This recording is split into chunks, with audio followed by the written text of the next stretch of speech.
let me quickly introduce our panelists here.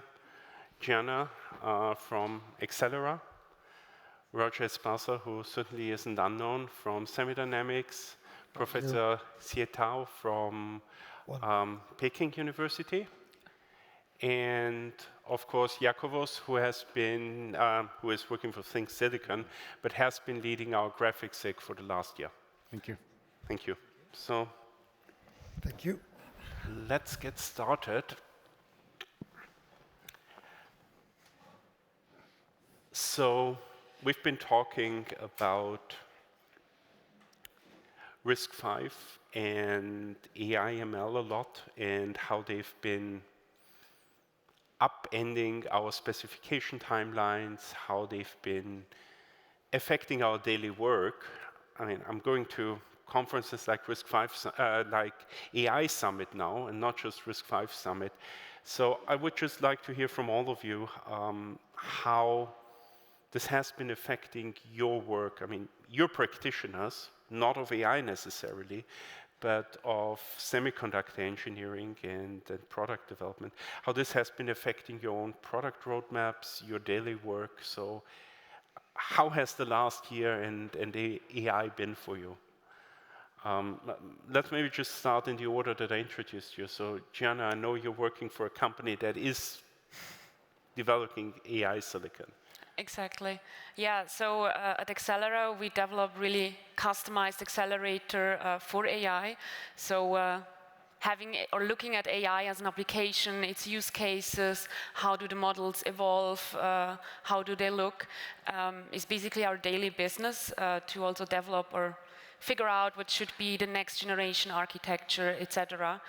I think like from a workflow-wise, AI, I'm still personally a bit careful with using AI in my everyday workflow, just because of we're working with IPs from that we bought, where we have like also agreements where we cannot give any access of the IPs to the tools, etc. So while I use it still to figure out, or like when I want to learn about something new, I often quickly ask ChatGPT, hey, what do you know about it, before then do a proper Google search. But I think like from the technical work, I'm still very careful with adopting it actually. So you're marketing AI IP with ChatGPT? Somewhat. Yeah, so yeah, a lot of things have changed. So Roger, I've seen you've rebranded. You're an AI company now. Well, the customers pushed us this way, right? So we had a RISC-V core, then we had a vector unit, and the customers kept asking for more performance, more performance, more performance. And it's just what it is, right? And they wanted their SoCs. I think they liked our core, they liked our vector unit, but they wanted more terops. And in the end, you have to say, well, if that's what the need they're trying to solve requires, we're more than happy to provide them with, in our case, an integrated tensor unit with vector and RISC-V, because we still believe, as I said this morning, that the integration is actually much cleaner than the other solutions. But we're happy to go where the customers take us. So yeah, we've been completely influenced by AI and our customers. So thank you. So Professor Xie, you're a software guy like me. Yes. I know you've done some AI work in the past, but last time I saw you present, you were talking about a uniform software stack for AI. So has this started to take up all your day, or is AI just one of the applications? So really, what has happened for you over the last year in terms of the AI impact? Right. Besides the system software stack for AI computing power, I think I would like to mention like a particular application of large language models for software engineering practices, as using large language models for like code generation for other software tasks. And I think like when we talk about the great things happening to help reduce the cost, improve the effectiveness of our software engineer, one thing is about the computing cost. And because I'm also involved with a university spin-off startup company for deploying large language models in like a customer size, that's a very major concern, like how to reduce the cost. Maybe we actually, for some of the scenario, we fall back to the so-called classical deep learning rather than use the heavyweight large language models. I think that kind of like gets related to what earlier you mentioned, like how to really provide both the hardware, software solutions for really reducing the computing power, the cost. And Jacobo, so how is it moving from graphics to AI, or is it still a graphics company? Well, it's actually both today. So think Silicon started as a graphics company. So we design a tiny GPU that today is used in majority of wearables or other IoT devices, and the chances are the smartwatch, for example, that you're wearing now has our GPU inside, possibly the thermostat in your house, your AR glass in the future. Now, customers initially, a few years ago, were telling us, okay, like we have a CPU in our system and you have your GPU, and AI is that new big thing that everybody wants. And can we run some AI on your system? And my question is, what do you really need AI? Surely it's not to tell cats from dogs. It must be something else, some real use case that you need AI for. And a few years ago, even our customers didn't know what needed AI. It was like, oh, I need AI because probably looks nice on our marketing brochures or something. But today this has changed. This is not anymore like 2020 or 2018. This is 2024, and our customers have a very good grasp where they need AI for. And in the case of wearables, this is related more to health kind of applications, like because you're monitoring biometric data, heart rate, your oxygen. Now, they're using AI algorithms to provide you insight about your health. Also about audio kind of applications, because you use your smartwatch to talk. So advanced noise cancellation is another use case. So now we see AI as real application and real need for it, but for a specific kind of use case in these kind of markets. And that drives requirements and performance to new levels. So let me continue with you on that, because you said something interesting. So smartwatch has AI for noise cancellation or whatever. So how does this really affect how you design it? Are you still doing exactly the same as before? Are you adding more domain-specific acceleration? So how does RISC-V and this freedom to have domain-specific acceleration affect your designs, and how does this play into what you're doing? Well, the first thing we did a few years ago was switch our instruction set from our own proprietary instruction set to a RISC-V. And the reason for this was it started to become much complex. We had a very complex ISA that was really, really hard to program, actually. So, and we realized quickly with AI we need general purpose programming. And also it was very common back in the days to have like CNN kind of accelerators. And it was obvious that AI was changing quickly, that if we had a fixed engine, that would become obsolete really, really quickly. So the first thing was switch to RISC-V. Being a very small company, actually, that had tremendous efficiency in terms of productivity, foremost. And then we added our custom extensions. There was a number of custom extensions that we benchmarked to add on the system for both graphics and AI, actually. That is fascinating, because it actually reminds me a lot of how many of the solutions that I know about in the RISC-V space have evolved. Let me switch the question a bit over, because as I said, Professor Xie is working mainly on software, and you're hearing this change from the proprietary instruction set to the RISC-V one with DSA. how does that affect the software stack? So how does this DSA approach play into the realities of building the software when moving to RISC-V? Yes. So one of the major motivations for me and for quite a lot of people that we kind of gather to jump into RISC-V for AI or ML solutions actually is about giving more choices to people. What I mean, kind of falling into the spirit of the RISC-V, international, right?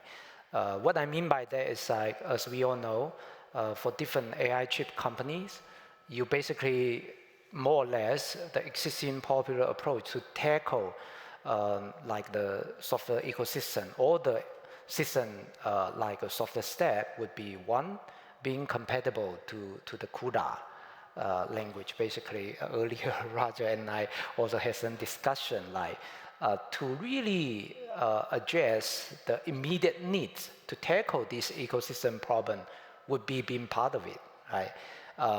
Basically, you could use open source compiler to compile existing CUDA-like programs implemented for like AI operators to your specific non-NVIDIA AI chips. But of course, we are not going to elaborate more like the limitations there. In the long run, we would face some limitations. The second way would be like you just build your own by your own company's manpower. But that's really very substantial for individual company to do that. And I think for us to really look at RISC-V as opportunity to unite us, when I say us, like for many AI chip companies that may not go for the GPU route, that's the DS route, rather than doing your in-house development individually, let's use the RISC-V AI extensions like what Philip mentioned, like matrix tensor, so that we have a common ground to build open source system software stack for different AI company adopting or kind of extending the hopefully like the future standard ratification by the RISC-V International, so that they could use the open source software stack and do some needed like customization, so that we could have more people to really tackle this software ecosystem for AI like chips.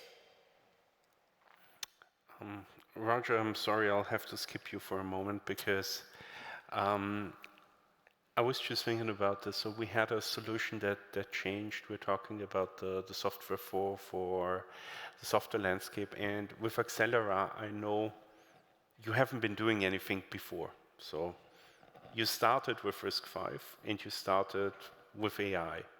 So how did those two things, or what we just talked about, the DSA, the software ecosystem, play into that choice, and how did that factor into what you're doing? Yeah, so at Accelera we have like our core technology that we're exploiting, which is digital in-memory compute, which is plus like some couple of other compute blocks which are really highly specialized, and we mainly exploit RISC-V to use as like a host engine and like for the compute parts which can be run on more generalized compute parts. So in that sense, RISC-V has just really helped us rapidly getting a first design out. In terms of software, of course, we have a lot of customized software, also including quantization for our in-memory compute core, etc.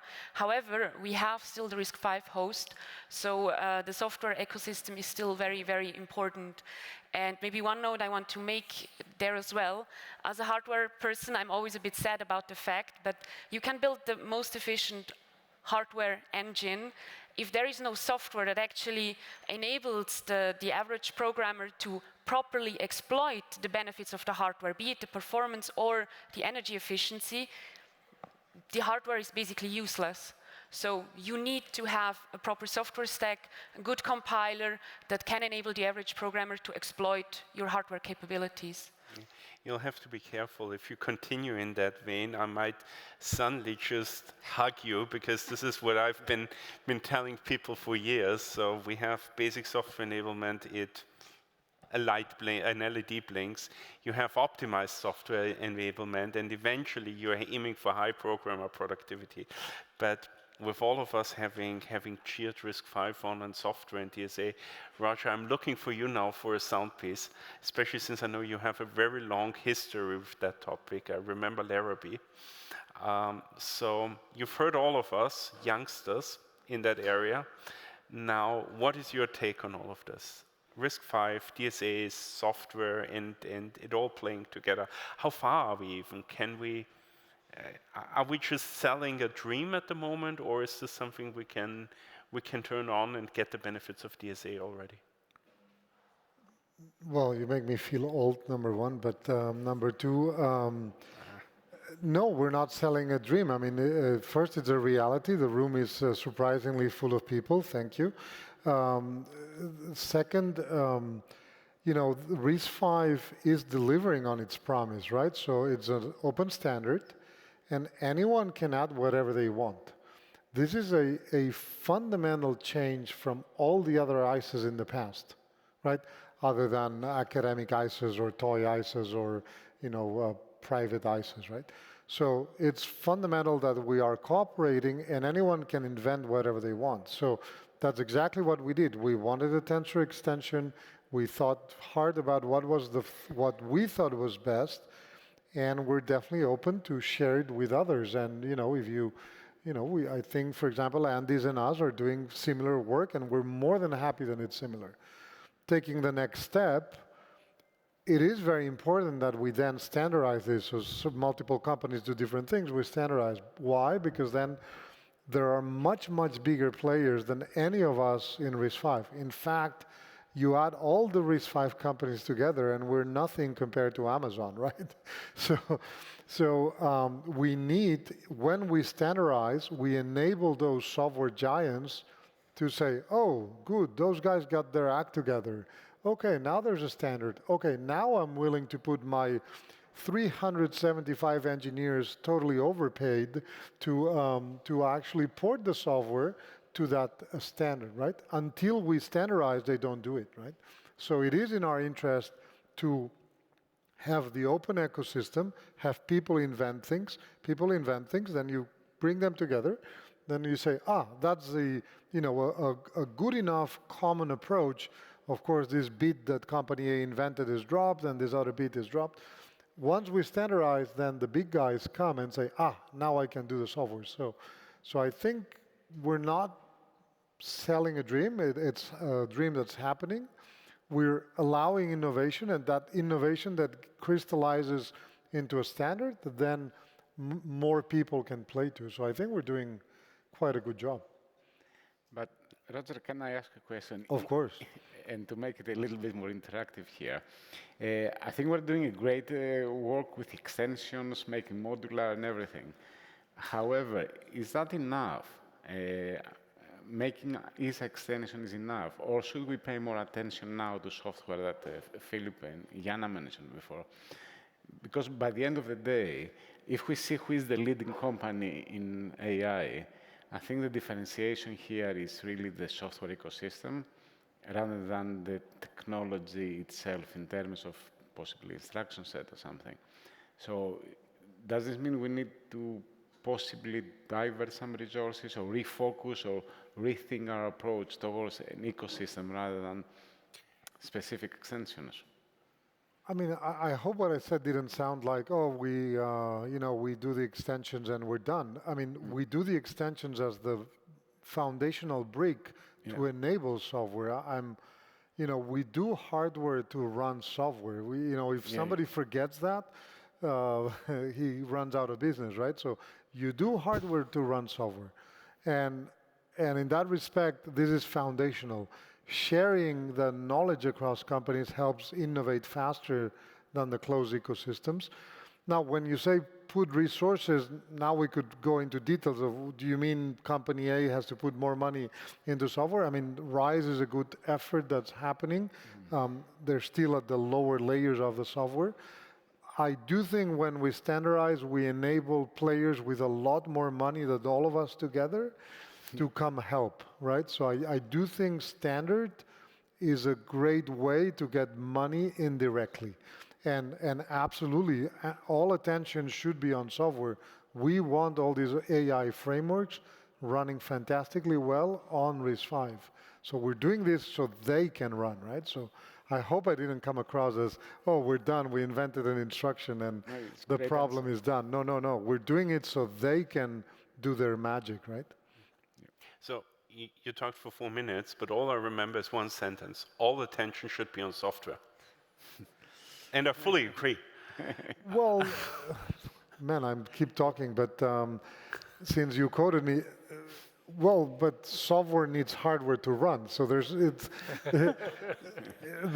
you have to embrace that you need both, right? Nobody will buy hardware that has bad PPA. Nobody. Nobody. Even if it's the best hardware for, remember, i432, if you're old enough. Yeah. You know, the problem is that, oh, forget hardware, let's only talk about software is also wrong, right? So those that only do hardware are wrong, those that only do software are wrong. You need good hardware to run software, and those are the ones that succeed, I think. So looking on to RISC-V, what I'm saying that is, and looking on to how the ecosystem is moving, what we're really seeing is we're slowly, so RISC-V was a grounds level ISA effort with tool chains and shared tool chains, shared test suites.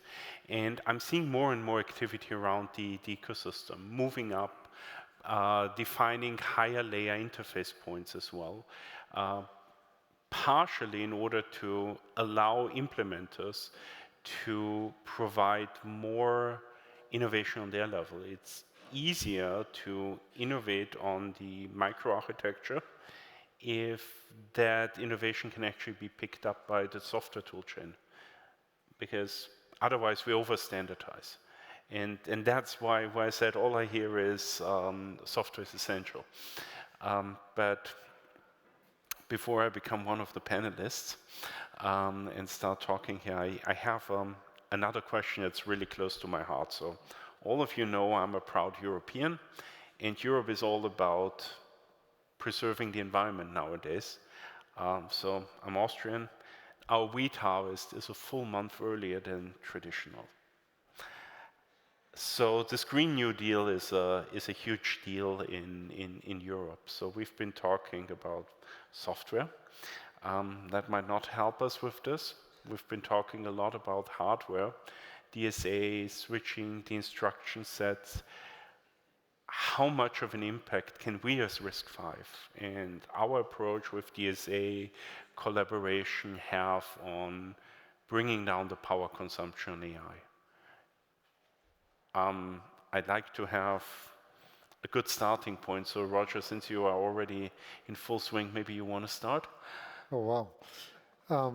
I mean, it's obvious, right? These things are consuming enormous amount of power. We're building ever bigger data centers running more power. So it is in everybody's interest and the Green Deal interest to, you know, lower power consumption. And I think we saw many presentations today talking about that.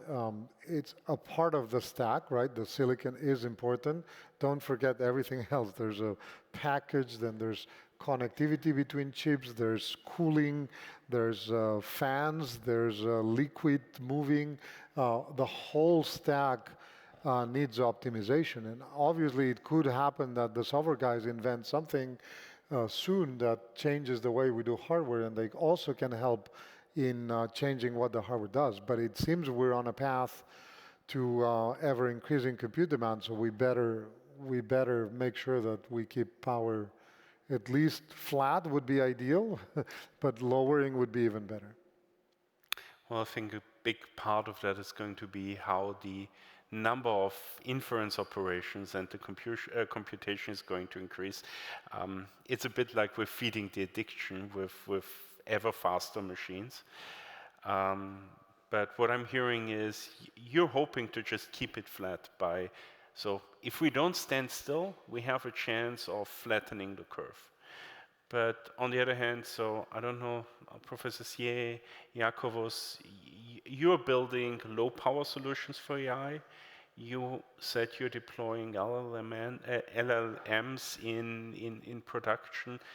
What's your view on this? Who wants to start? I can start with this.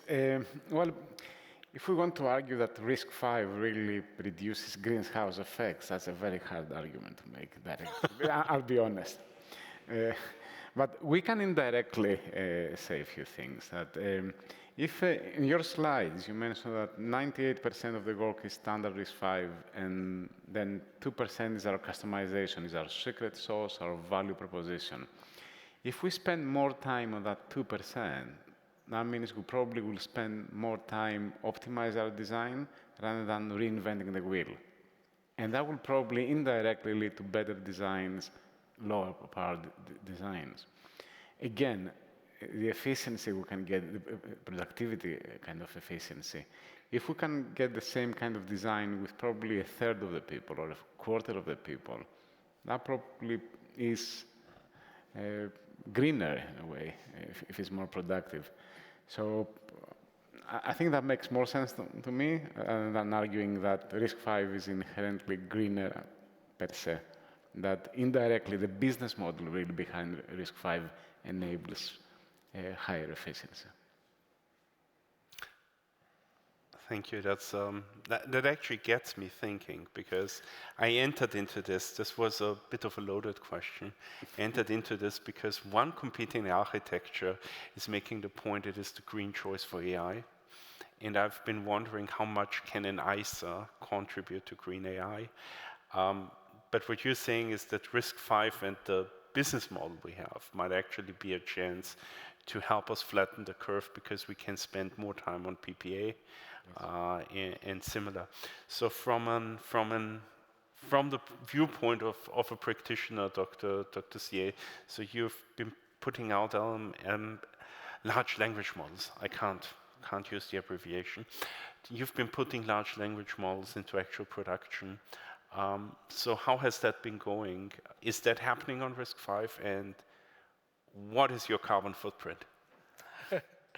I think, like, of course, one may wonder, like, we already see a very big push on the consumption of the energy for the, like, especially large language model training and inference. Like, now we see RISC-V solutions for AI computing power would jump in, right? I mean, to make it worse. I think on the surface there may be the reasoning, but I think the push or the adoption of the AI solution, especially large language model based solutions, is there, independent of whatever the solution or the kind of technology route that you are adopting for supplying the AI computing power. I think that's point one, like, having RISC-V AI solution may not make it worse because the market, the demand is there anyway. Second, for several points already been mentioned, like having RISC-V AI solutions, we lower the barriers for a lot of not necessarily like the giants, big players to really make innovations for different kinds of solutions or techniques to reduce the power consumption. Of course, the nature of the RISC-V extensions can allow particular customization for particular deployment site rather than using like NVIDIA chips, like once for all kind of a solution, like being universal solution with relatively undesirable utilization extent. I think on that sense, yes, we are making the world greener. Well, I hope it works, given the challenges we have in that area. And Jenny, I saved you for last on that topic because I know you're doing something with embedded AI, and usually that means also that you have quite constrained power. But how do your solutions factor into that? And is it the AI, the implementation, or the application that makes things greener in your case? I mean, we have, like I said, a highly customized digital in-memory compute core, which really allows us to achieve a very, very high energy efficiency. And I think this is a bit our secret sauce, let's say, to really go low power. However, like if you look at the chip project, it's not only the operational cost, but really also the design, verification, production, etc. And what I want to add there as well, or where I like the RISC-V aspect, is that with taking RISC-V IPs, you can save a lot on like replicated verification effort, which otherwise is like energy spent in that sense by multiple parties, and this effort can be shared with the help of RISC-V, yeah. And since we're doing, focusing a lot on the embedded domain with our first product, of course we can get rid of having the large servers and can really do the compute on the edge. We save the transmission power, etc., etc. So in the end, this really helps bringing down the entire overall power envelope. So before I change topics, just if one of you wants to take it, I saw a very interesting total cost of ownership discussion on AI recently, which plays into that. So validation cost, design cost, focusing on it. You mentioned PPA before, Roger, but that solution was talking about the energy cost and the footprint of dark silicon.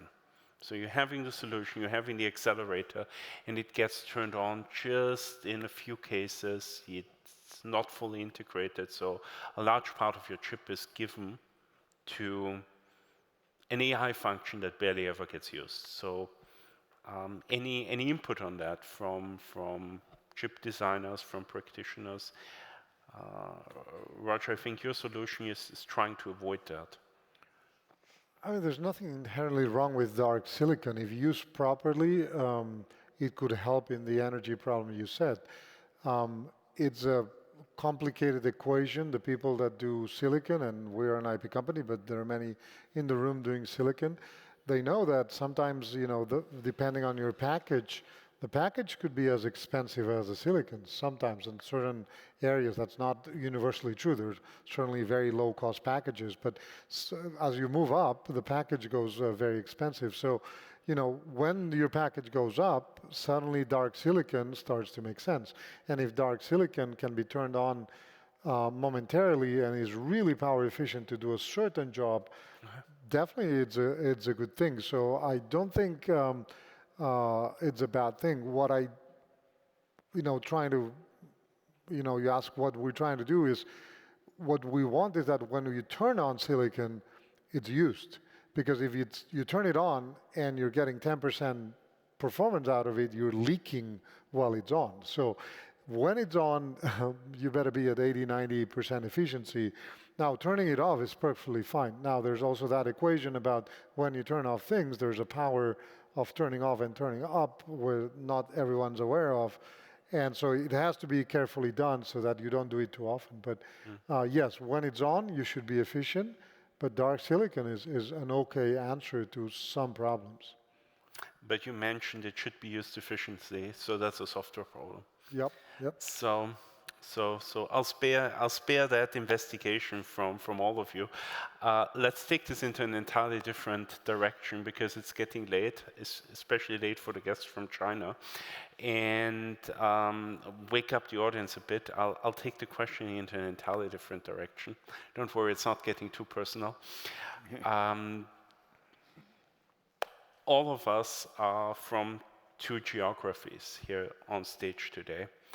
And we've been reading the news, so geopolitical tensions, export control, NVIDIA silicon can't be exported into every geography.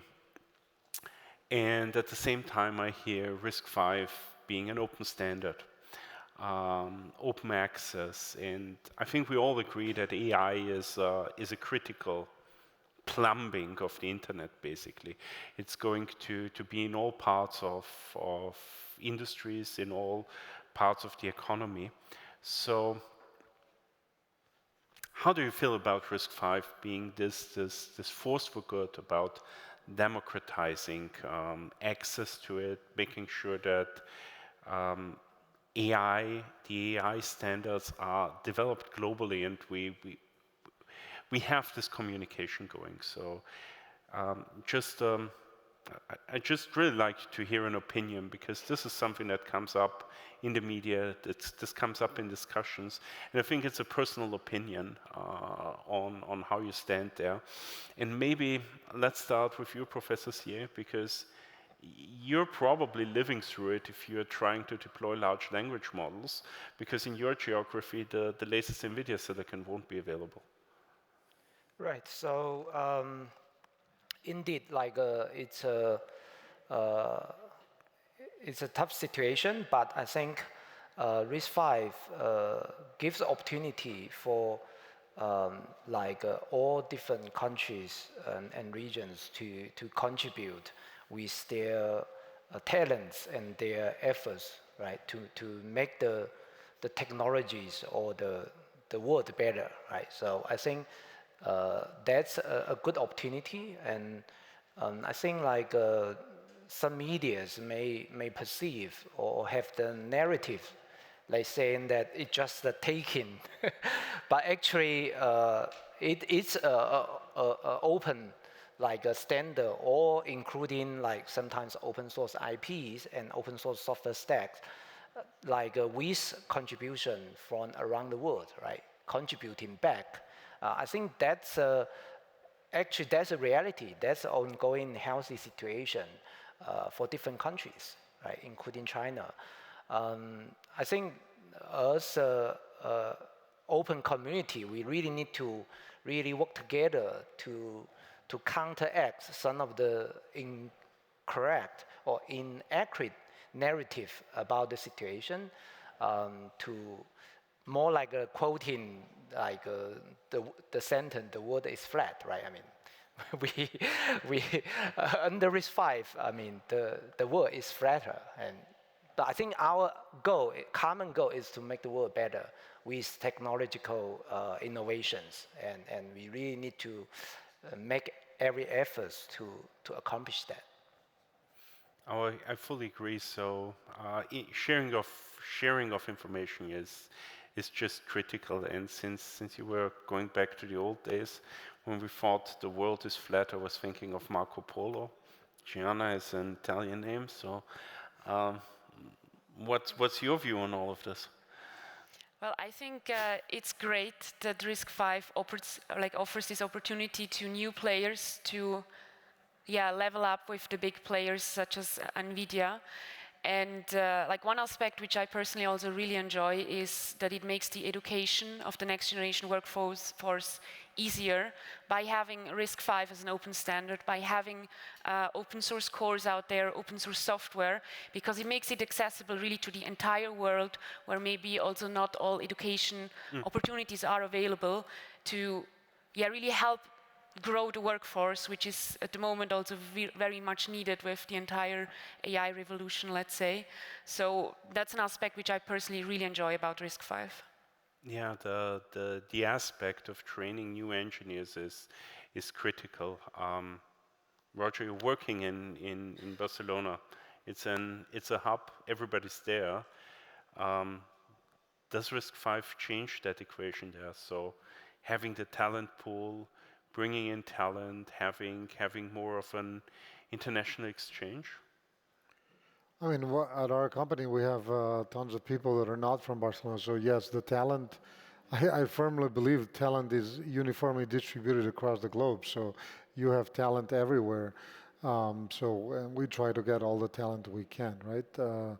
So, on the topic of whether, this European versus other thing, I think RISC-V is enabling, very strangely, both local sovereignty and global standard. Because imagine trying to say, oh, let's do an European ISA. This just wouldn't work. It wouldn't fly. Or let's do a Brazilian ISA, or let's do the.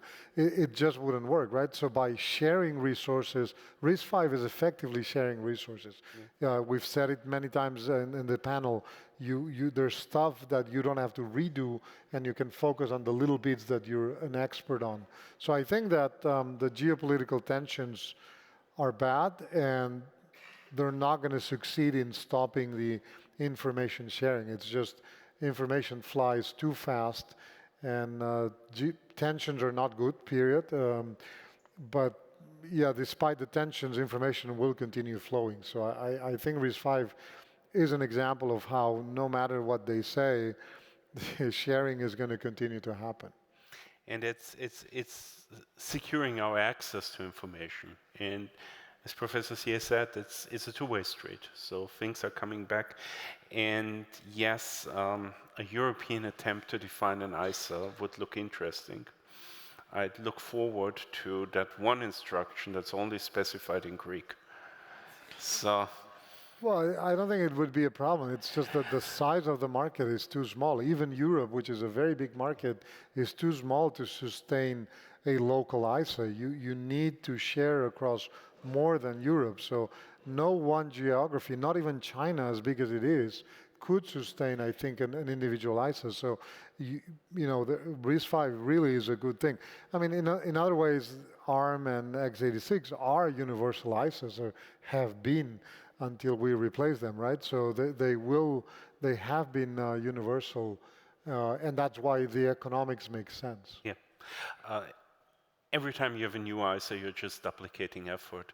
And I remember a few European ISAs over the years, including Tricore.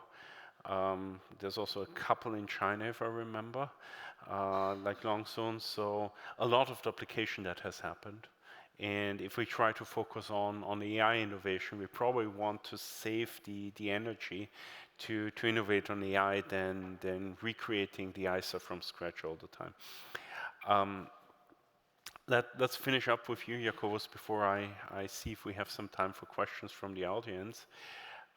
So you've started with something else. You've also started with GPU.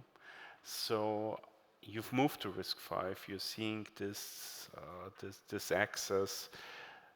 So how would you sum this up? So how do you want to sum all of this discussion up? Because I think you're a very good example for why RISC-V is successful today. Well, one more comment about the previous. Go ahead. Regarding the geopolitical, unfortunately, we cannot change the geopolitical world government system. That poses a number of threats and opportunities and restrictions, also opportunities as well. Unfortunately, for my personal opinion, is that it's not a zero sum, it's a negative sum. The more restrictions that we put, we decelerate innovation, we decelerate development. However, RISC-V is a very, very good example of a world project that from all over the world we collaborate together to make the best choices and best solutions. Now, coming back to your first question, I'm going to end with a lighter note, since it's the Euro 2024 now. Gary Lineker said that football is a game that 22 players play in a game for 90 minutes, and in the end, Germany wins. So AI, in a way, is a number of execution units doing a lot of math, and in the end, NVIDIA wins.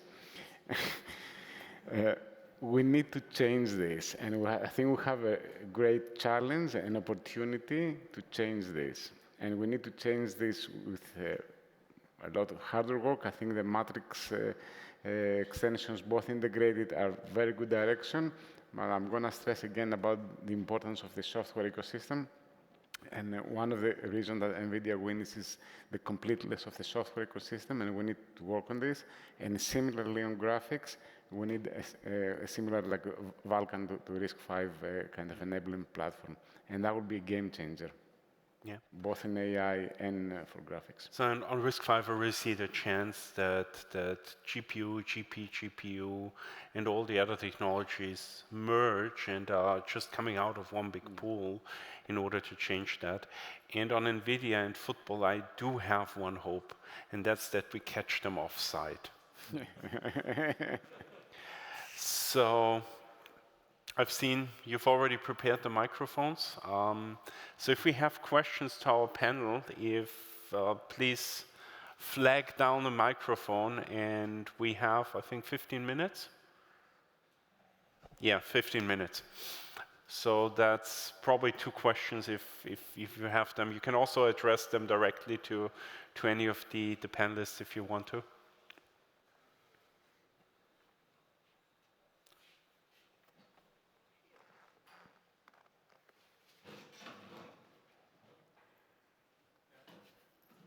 Schuchart from Canonical. In your introduction, you spoke a bit about metrics, acceleration, and when I'm reading articles about large language models, I see that the world of AI is on the move from full metrics operations to sparse models. And is there already ongoing research how sparse models can be accelerated and how we can get that standardized? So I'll pass that on to some of the panelists, but yes, standards development is considering sparse models. Also the quantization aspect, but I don't know, Roger, Jacobus, Professor Sier, Gianna, anything you want to add on the topic of sparse? I mean, in general, yeah, like if you have a network, like you have different ways on how you can compress it in that sense.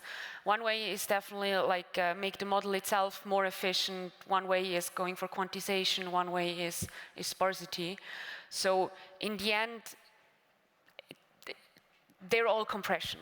So the question is in which way does the research go, which compression form might work best, or etc.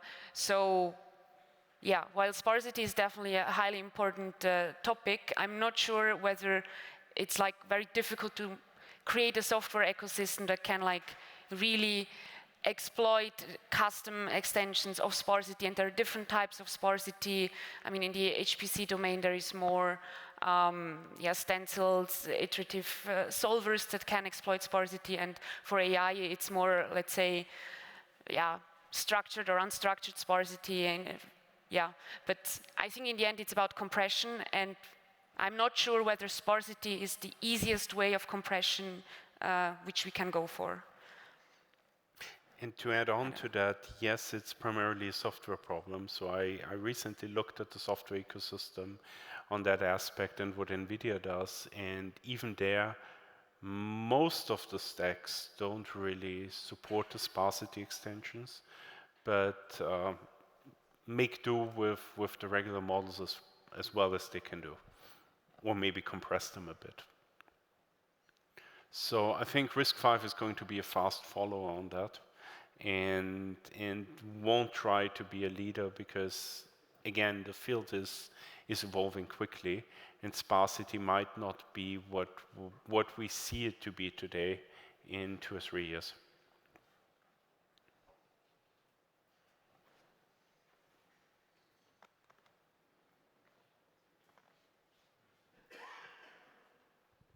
Hello, it's here, Andrea Bocco from the CEA in France. Here I'm seeing that there is a very large effort from everybody trying to accelerating different topics, including AI, including special purpose operations, fixing a very specific problem on a very specific aspect.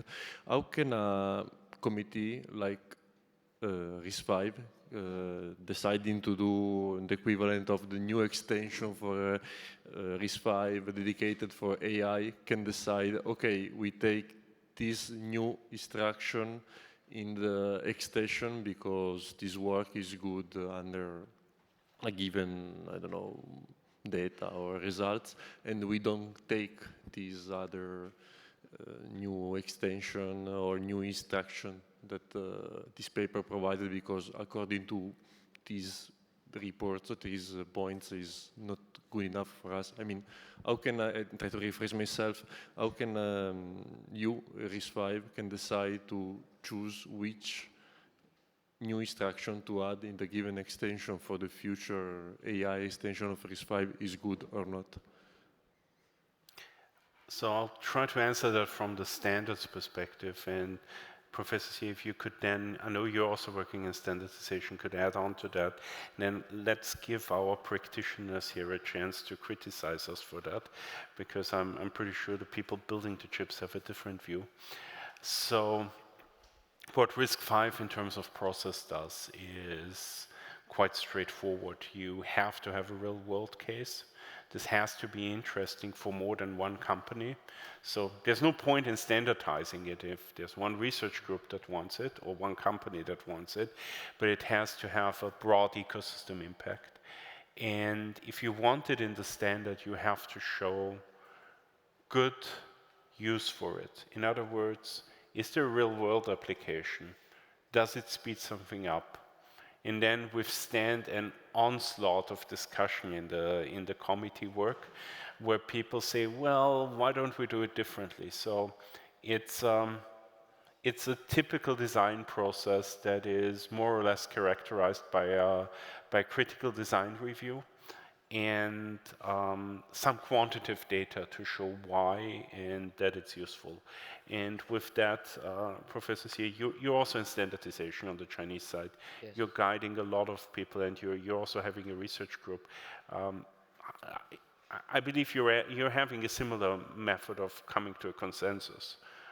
Or is there something you want to add to that? Yes. So I think indeed, like what Philip mentioned in the opening, presentation, like vector and then matrix, and then we have the AME and IME, and next step could be tensor, but beyond tensor, do we have something further higher abstraction? I mean, it's unclear now, but of course on the side, we may also have some architectural extensions rather than ISA extensions, including like a discussion in China about in-memory computing, these kind of like newer architectures with further like reduced power consumption. I think like, but of course, the whole community probably would be debating, or I mean, as reflected by the AME and IME, right? And like, do we want to further move away from the starting point and CPU, like the nature of the general computing, right? And move to more specialized computing with bigger computing power? Do we want to make exceptions, right? Do we want to change our mindset? I think these are all the questions as a community we need to discuss to have some understanding, especially with probably initially when RISC-V was like started, like the founders did not think much about at that time, especially in this very important age of AI, with a lot of opportunities like what earlier we discussed, right? I mean, we are solving a problem, at least from my perspective for AML, the biggest one, or the biggest expected outcome or achievement would be the software ecosystem. That's a very important means for us to unite the efforts. And so far, I haven't seen like a second way for the united efforts for like across different like AI chip companies. So I think that's an opportunity. Do we want to really make exceptions to really speed up in this very fast-growing, fast-moving world of the AI, right? We couldn't wait. So let me summarize that to put it back on point of the question. So what you're saying is, we have a lot of great ideas, but building the consensus is hard. And if we can't build the consensus, we sometimes have a second chance in life by defining a software abstraction. Yeah. So that pretty much summarizes it, of what we're doing in RISC-V. And any other takers? Anybody wants to criticize us for what we do? No, I think The question had a little bit of who are you, or why do you know you're defining the right thing? And I was personally involved many years at Intel in defining instructions in particular AVX 512. And I have to be careful what I say, but I can tell you the RISC-V process is much better than what we had at Intel. And why is that? Well, first of all, because the people involved don't work for the first company, so they're not fighting for promotions. That's actually quite important. The second thing is there's actually more than one opinion, right? And no one boss can say, oh, I prefer proposal number 7 for new instruction number 28. Or this VP is more important than that VP, and I'm going to kill the proposal from the other VP. So it's a much better environment. Now, we're not perfect, and we are small companies, so of course, and sorry, one more thing. I think the companies bring more visibility than we used to have, even at a massive company like Intel, where we were very much looking inside and didn't have so much access to customers. I think the companies that bring together ideas into the standardization working groups do bring the views from their customers. They are honestly trying to solve a problem because they're honestly trying to survive and win a customer. So I've lived these two processes. I can say the RISC-V is better than the one I lived through Intel. And much fewer knives are flying in this process than in the other one. So I think we're doing a lot better than the big companies. The big companies don't really have competition. Think about ARM. Have you tried to get ARM to approve your instruction? Good luck. I mean, you know, you could retire before you get your instruction approved. So it's much faster. It's a lot more consensus-driven, and despite design by committee having bad press, it's actually the best I've seen in my years. So I think you should not be worried. I think we're doing much better than the other ones. So we have time for one last question.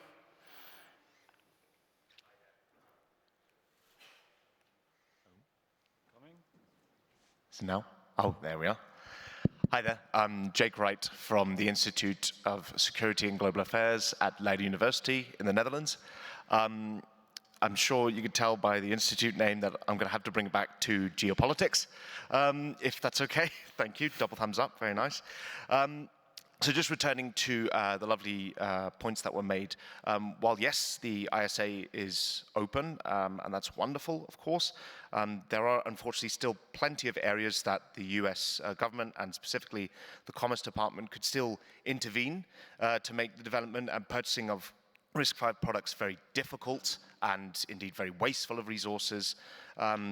To look into the industry as well.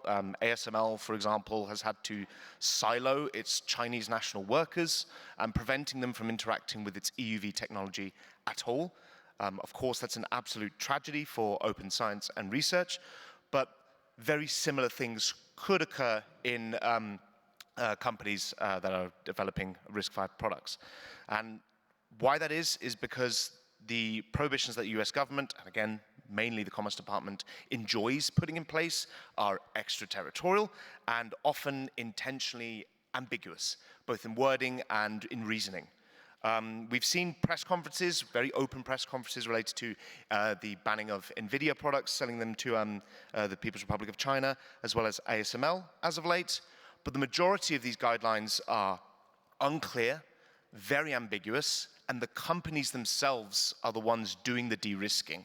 They're the ones that are saying, maybe we shouldn't sell to this business in China, rather than the US government actively intervening and saying, stop.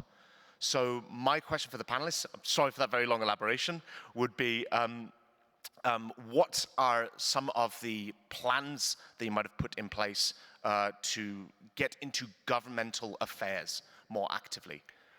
Are there any strategies in place at this moment in your relevant organizations? So RISC-V does have a Government Affairs Council and has activities in place.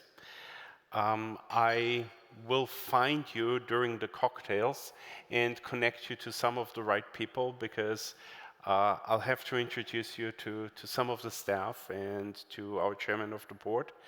All that you said is really very true. There's a lot of maneuvering. I personally believe that things will get worse before they get better. But RISC-V is about basically keeping the communication channels open and making sure we have the basis that despite all of the bad things that may happen on the way to things getting better, we prepare ourselves for a better day and really keep the access open, keep the sharing of the things we can share open, and have an open standard. And all of the rest, all I can say is I think we have some drinks coming up. We should just use that time to drown our worries, because we won't be able to solve this problem here today. So thank you everyone for staying with us. Thank you to our panelists. Thank you. Thank you for moderating.